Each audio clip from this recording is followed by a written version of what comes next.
You ever want to know what type of deadlift is best for you?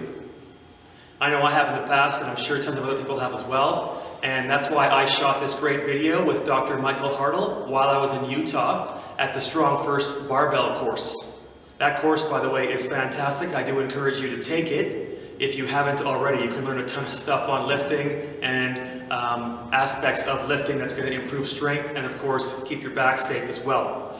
Anyway, Dr. Hartle has some great insight. I had the chance to pull him aside from the certification course. We did a short little clip. Here it is for you. Enjoy. Hi everyone, I'm here in Salt Lake City, Utah with Dr. Mike Hartle, and what we're going to do today is we're going to talk about the deadlift. Many people do a power style deadlift, so Mike's going to give us a bit of instruction on whether the one where you move the knees a bit more forward, which you'd call Olympic style, is more beneficial, or what its purpose may be used for. Go ahead. Well, one of the things you're going to find as far as from a powerlifting standpoint, if you want to try to have our shins near vertical, and one of the reasons for that is you're able to activate more as far as your hamstring and glutes, well, the posterior chain, to be able to get that weight to come up. With the knees forward, you're going to activate as far as the quads and have more of a leg drive versus more of a hip drive with that.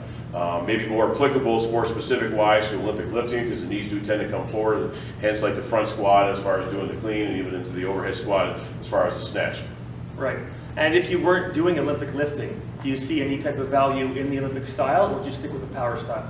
I would stick with the power style, and even if you're not even competitive in powerlifting, I think it's a better advantageous for your knees, for your lower back, and everything else with that. Excellent. And you agree that it probably helps with the knee safety as well because it's further back on the heel?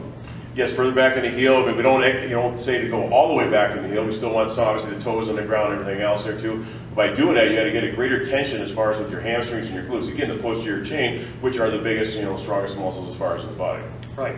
And one last question I'll ask then would be, because the hips are a lot further away from the barbell on that type of deadlift, that power style, so the distance from the barbell to the hip is greater, is there more loading on the back, or if you brace properly, is it supported and safe? If you actually load properly, it's actually right on the glutes and the hamstring. That's where it should be. So the back should be safe. As long as you maintain a nice neutral spine, it should be safe. Excellent.